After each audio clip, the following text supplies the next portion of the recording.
In this video, I'm going to show you how I am using the primary source, the novel The Nickel Boys, to explore the idea of the archetypal analysis using the hero's journey.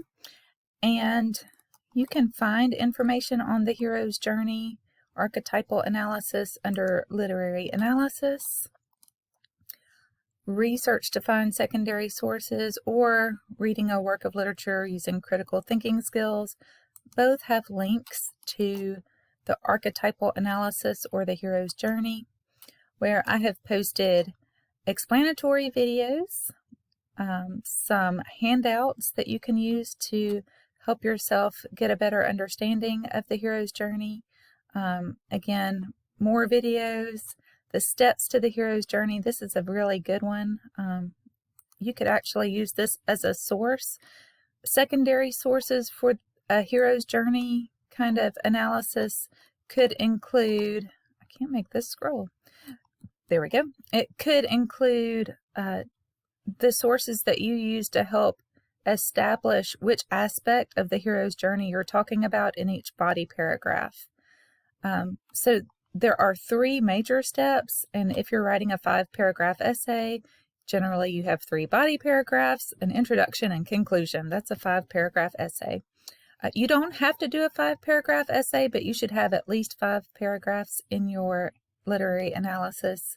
And you will, in your body paragraphs, have information from the secondary source and the primary source, and explain how those things are connected. So an easy way to do that is to just define each stage in each body paragraph, and then these extra parts of each stage can come into that, but the hero's journey does not include every part in every hero's journey.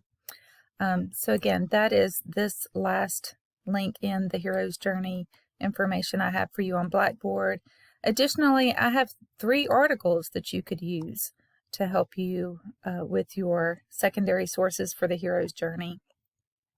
But I've spent some time this morning writing out some ideas about how I might go about writing about the hero's journey as far as the Nickel Boys novel is concerned, and the hero or protagonist there. And it's more complicated than a straightforward protagonist, right? Because we start out with Elwood as the protagonist and end up with Turner as the protagonist. So what I did early this morning is watch this YouTube video, and I took notes on the YouTube video. So you could also use YouTube videos that I have posted for you about the hero's journey as secondary source information where you can get quotations. If you quote from a YouTube video, you use the timestamp in the parenthetical citation instead of the page number. So I have done that for you here. You can see where I got each quotation. So it describes the hero's journey in this video at the beginning as a journey away from safety and toward adventure before coming home again. So that general idea you can clearly see in just about every story you ever read. And the significance of doing an archetypal analysis and reading a work of literature with that lens is that heroes tell us something about ourselves. So that is a super meaningful thing about literature. It tells us about ourselves, about our society, about things that we may not see clearly until we view them in a work of fiction or in someone else. So hopefully that resonates with you a bit. Here are the parts. I broke it down into the 3 parts. This video suggests 17 subparts, and other resources suggest 12 subparts. Again, for the breakdown of body paragraphs, the 3 parts sort of seemed like a good, simple solution to offering to students as a good way to analyze a novel that you are working on. And some of you I know have never written a literary analysis before, so I wanted to make it as easy as possible. So here are quotations for each part that I found significant. In the beginning, it just talks about the hero separating himself from the world and retreats into the realm of the subconscious. And this makes me think of Elwood because he really, as we see in the beginning, separates himself mentally and emotionally from his peers, and he gets chastised for that. He separates himself even from his family in a way by refusing to work at the Richmond Hotel, and he'd had generations of his family work there before. There's some separation, of course, that is out of his control as well, and you could discuss that certainly as part of part 1 if you wanted to. And again, the parts are not in a strict order, so that can be really freeing for you to be focused on a certain theme, because the goal for you to write about the hero's journey is to also say what that hero's journey experience reveals about a theme in the novel. So I have been interested in exploring Elwood's desire to gain an education, because that is really the impetus for him being on the road he was on that ended up leading to Nickel instead of to college. So that is the theme I would focus on for my hero's journey analysis.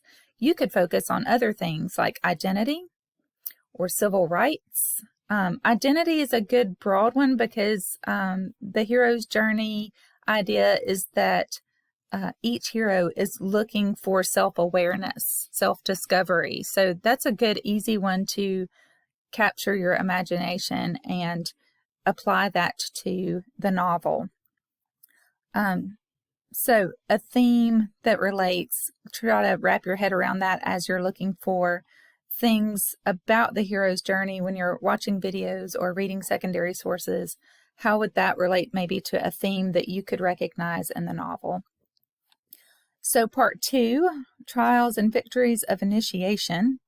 The hero starts changing into the person they are destined to become. So this could be the symbolic changing between protagonists that happens quite literally in the novel. There's a lot you could say about that. For Campbell, the trial or trials represent psychological danger.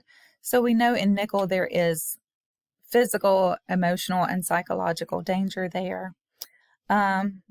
Along the road of trials, our hero might come across a lady. I just thought this was interesting as I was thinking about it and watching the video at this point. The lady gives the hero a chance to show his maturity through soulful communion. And I have heard criticism of the novel for not giving women enough agency in the novel, and as a female reader, that gets my attention. But this is an interesting idea, because Turner does encounter 2 women who kind of show his development to maturity as an adult in New York. So you might explore that. Other times the hero resists the intimate charms of such a lady, which should be then casts her as an adversary. So that's another trial the hero must overcome. So he has more than one romantic relationship in New York with a woman. So you might explore that idea by talking about that. Then we have the father figure that is often seen as a significant part of the hero's journey, confronting the father figure. And this is what helps the hero achieve enlightenment, and it's called Apotheosis. So there could be father figures that you see as being challenged in the novel. This one takes a little more thought for me.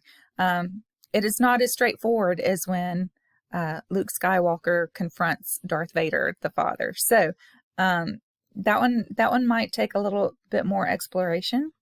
Oops, I left a period right there. I should get rid of that period and just put it after the parenthetical citation.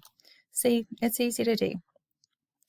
Finally, having achieved enlightened status, the hero takes possession of an object which symbolizes their apotheosis. They must return it from whence they came with it. They return from whence they came with it. Yes. So I thought of the Richmond Hotel.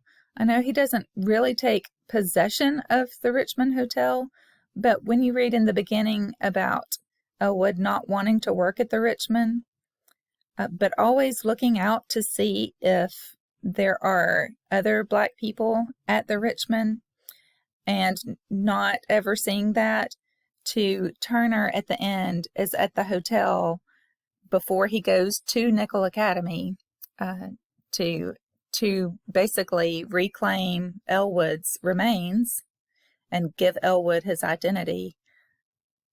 He is actually in the Richmond Hotel. So I don't know if you caught that, but that's super significant. So I had to make note of that. Part 3 is the return and reintegration into society. So again, that sort of overlaps with what I just mentioned. So there's not a clear distinction always between parts 1, 2, and 3. You could just write 3 paragraphs about the 3 most distinctive or significant parts of the hero's journey that relate to a certain theme. So if you wanted to talk about identity, you could talk about the beginning where there are graves discovered with no names. That means no identity. And so names are super significant. The presence of names and the lack of names. So you could focus your whole essay on names and try to work that into the whole hero's journey. And I have some notes about that I'll share with you in a moment. So the reintegration into society is not so much true for Elwood, except that Turner does come back, and we know that he's going to reclaim Elwood's name and basically return his name to him, because we know that Turner has adopted Elwood's name and a lot of Elwood's persona. Maybe that's the confronting of the father figure, because Elwood is the more mature of the 2 protagonists the whole time, and that could be a way that you could talk about the father figure confrontation there. Also, almost with his wife, you could talk about that, because she's saying, you know, we're not finished talking about your identity and who you are. So again, there's that identity theme that Turner has to mature enough to claim his identity and his history and all of it. Who is he? Where did he come from? What are his values? Why? All right, so after watching the video on the hero's journey, I went and I made my note for, this is the works cited that you will use for the novel. So this is for my primary source. So I went to the primary source and just started looking for different excerpts that I could use. So I made a note, and I can post this on Blackboard for you or talk about this in our virtual class. But I suggest that you set a timer for the amount of time that you feel you can stick to this task of looking through the PowerPoints to see what your classmates, and you might do this as 2 separate times. Look through the PowerPoints to see what your classmates focused on for themes and the textual evidence they used for those themes, because if they have a similar theme to you and have covered a different chapter and find that theme in that chapter, at least you know what chapter to look in, and you might even be able to use the quotation they used in their textual evidence for the theme slide. Furthermore, you should go into the novel yourself and find the notes that you made, the things you underlined or highlighted, and write those, which is what I did here. And this is not a particular theme that I'm focusing on. I'm focusing on education because I'm a teacher, so go figure. But I just thought that this was interesting overall, talking about Campbell's theory that we're all on a quest for self-discovery. Everyone is on a hero's journey, and he says you are no longer alone. And so what's true for you is true for someone else. I just thought that really resonates with that sort of universal truth idea that we're always looking for in literary analysis. So, education. Elwood received the best gift of his life on Christmas Day, 1962, even if the ideas it put in his head were his undoing. So there are many like this. I will post this list for you, or we'll talk about it in our virtual assignment. Here's the thing that I will post about names. You might want to pause the video and take a look at this. I'm running out of time with my limited time thing. So I just wanted you to think of the names. You could just use 3 names. You could use Mr. Hill. Think of a hilltop. Think of ascending. figuratively ascending, rising to a